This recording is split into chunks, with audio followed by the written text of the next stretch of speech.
عجیب بات ہے کہ اسموک جیسے تباہ کن مسئلے کا حل بہت پہلے دریافت کر لیا گیا تھا، لیکن ہمارے ملک میں اس پر عمل درآمد کرنے کی اہلیت کم و بیش ناپید ہے۔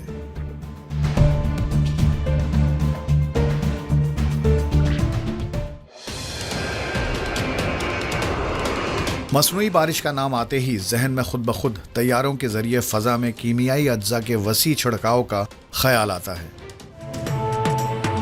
پنجاب کی فضا میں پھیلی اسموک کی شدت اور تسلسل پر قابو پانا اس مصنوعی بارش کا بنیادی مقصد تھا۔ تک تو قدرتی ایک بارش نہیں ہوگی تب تک وہ ختم نہیں ہوگی۔ گورنمنٹ کہہ رہی ہے کہ آپ دروازے بند کر لیں، وہ ریمیڈی نہیں ہے۔ اس کے علاوہ گورنمنٹ کو کوئی انیشیٹیوز لینے چاہیے۔ اتنی زیادہ اسموک ہے، میرے گلے کو چاٹ رہی ہے، میرا بھائی بھی بیمار ہے۔ انوائرمنٹ اور لوگوں پہ جو ایسما پیشنٹس ہیں ان کو کافی مسئلہ ہو رہا ہے۔ اسموک سے گلا خراب ہو جاتا ہے۔ یہ کووڈ کی وجہ سے میں نے ماسک نہیں لگایا ہوا، کووڈ میں تو لگاتے تھے، لیکن یہ اب اسموک کی وجہ سے میں نے ماسک لگایا ہوا۔ خیال کیا جاتا ہے کہ یہ کام مکمل ہونے کے بعد شمالی اور شمال مشرقی پنجاب کے متاثرہ علاقوں میں اسموک سے پیدا شدہ صورتحال پر خاطر خواہ قابو پا لیا جائے گا۔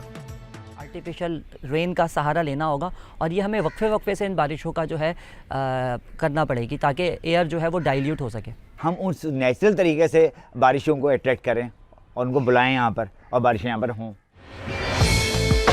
اسموک فضائی آلودگی کی ایک خاص قسم ہے۔ ماحول میں کوہر یا دھند جیسی فضا پیدا کرنے والی اس خاص آلودگی کے سبب انسانی آنکھ کے ذریعے آس پاس کا منظر نہیں دیکھا جا سکتا، یعنی حد نظر انتہائی محدود ہو جاتی ہے، جبکہ سانس لینا انتہائی دشوار ہو سکتا ہے۔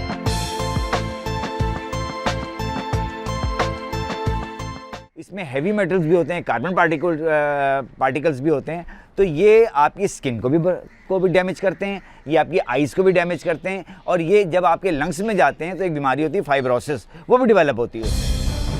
اسموک عموماً موسم سرما میں آگ جلائے جانے سے پیدا ہوتی ہے۔ لفظ اسموک پہلی بار آج سے تقریباً 125 سال قبل برطانیہ کے ایک اخبار میں شائع ہونے والے ایک مضمون میں استعمال کیا گیا۔ یہ اصطلاح انگریزی کے دو الفاظ اسموک یعنی دھواں اور فاگ یعنی دھند کو ملا کر تیار کی گئی ہے۔ It is a combination of fog and smoke, اور اسموک جو ہے وہ پھر دھواں ہوتا ہے، تو فاگ اور اسموک مل کر اسموک بناتی ہے، جس کی وجہ سے یہ دھند والی چیز بنتی ہے۔ جب یہ دونوں آپس میں ٹکراتے ہیں تو نہ وہ اوپر جا سکتی نہ یہ نیچے آ سکتی، اور پھر ایک ایسے لیول پہ تیر رہی ہوتی ہے کہ اس سے ہیومن زیادہ ڈائریکٹ انٹریکٹ کر رہا ہوتا ہے۔ ان دنوں صنعتی کوئلے کے بڑے پیمانے پر جلائے جانے کے سبب شہر لندن اسموک جیسی آلودگی میں چھپ جایا کرتا تھا، لیکن انگریزوں نے اس صورتحال پر فوراً اور مستقل بنیادوں پر قابو پا لیا۔ وہ لوگ بہت زیادہ ہر چیز کی پہلے تحقیق کرتے ہیں، اور ان کے وہاں کے جو انوائرمنٹلسٹ ہوتے ہیں یا ماہر ماحولیات ہوتے ہیں، ان کی پوری کمیٹی ہوتی ہے، وہ پہلے بیٹھتی ہے اور وہ یہ سوچتی ہے کہ آج یہ پروجیکٹ لگایا جا رہا ہے، اس کے کیا مضر اثرات ہو سکتے ہیں 50 سال بعد یا 100 سال بعد۔ ماہرین کا کہنا ہے کہ دور جدید میں ماحول کو متاثر کرنے والی یہ خاص آلودگی فوٹو کیمیکل اسموک کہلاتی ہے۔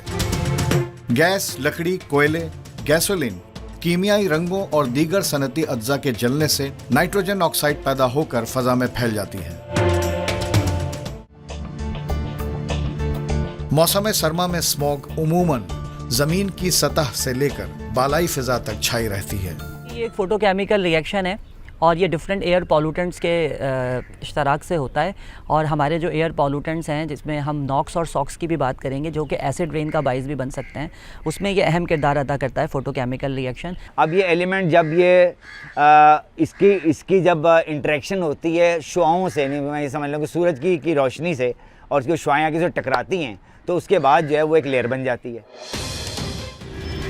آبادی کے لحاظ سے پاکستان ایشیا کا چوتھا بڑا ملک ہے، اور ملک کی کل آبادی کا 2/3 سے زیادہ حصہ صوبہ پنجاب میں رہتا ہے۔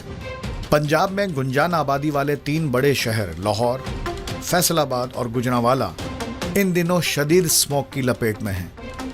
اور زیادہ کاشتکاری جو پنجاب میں ہوتی ہے، ٹھیک ہے نا، تو اب وہاں پر جب خاص طور پر اس مہینے میں تو اب دھان کی جو فصل ہے، اب وہ سوچتے ہیں کہ بھائی بجائے کہ اس کو اپروٹ کیا جائے تو آسان طریقہ یہ ہے کہ اس کو جلا دو، آپ دیکھتے ہیں کہ لاہور ہمیشہ یا پنجاب کے جو ایریاز ہیں میجر وہ ہمیشہ ٹاپ آف دی لسٹ ہوتے ہیں ایئر پالوشن کی وجہ سے.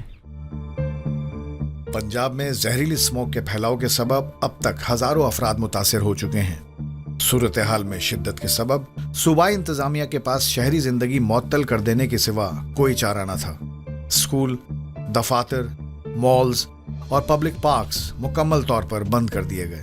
ان انڈسٹریز کو بند کرنا چاہیے یا ان انڈسٹریز کو باؤنڈ کرنا چاہیے جو یہ ایئر پالوٹنٹس ایئر میں ایمٹ کر رہے ہیں. تو میں نہیں سمجھتا کہ اس طرح کے لاک ڈاؤن سے کوئی سکسیزفل چیزیں ہوں گی. آپ لوگوں کو کب تک بچائیں گے؟ اگر انگلینڈ میں 190 ایئر کوالٹی انڈیکس پہنچ جائے تو اسکول بند کر دیتے ہیں وہ لوگ. اب اس سے اندازہ لگا لیں آپ.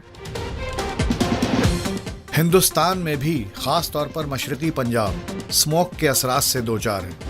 لاہور کی طرح بھارتی دارالحکومت نئی دہلی میں بھی فضائی آلودگی خطرناک حد تک بڑھ چکی ہے. سرحد کے دونوں جانب واقع پنجاب کے کسان کاشت شدہ فصل کے باقیات بڑے پیمانے پر جلاتے ہیں.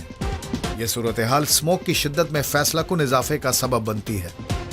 تو دہلی تو one of the most polluted ہے. اور ہمارا پاکستان کا جو پنجاب ہے، جیسے میں نے کہا ہے کہ وہ سب وہاں پہ بیسیکلی جو ایگریکلچر کا انفلوئنس زیادہ ہے، تو وہ کاشتکار جو ہے سوچتا ہے کہ بھائی کون اتنا پیسہ خرچ کرے، اس سے بہتر ہے آگ ہی لگا دو. کوئلہ بنانے کے لیے یہ ایکٹیویٹیز کی جاتی ہیں جس کی وجہ سے کاربن مونو آکسائڈ بہت زیادہ جنریٹ ہوتا ہے جو کہ ایک کرائٹیریا ایئر پالوٹنٹ ہے. گندم کی کاشت کے لیے ان اپنے کھیتوں کو جلدی تیار کرنے کے لیے ایک طرح سے کرتے ہیں اور ایک جگہ سے دوسری جگہ ٹرانسپورٹ.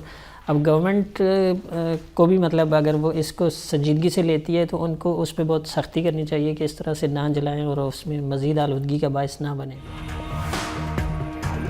جہاں جہاں کیمیائی اجزاء کے چھڑکاؤ کی بات ہو، وہیں کسی اور طرح کی فضائی آلودگی کے بڑھنے کا خدشہ بھی لاحق ہو جاتا ہے.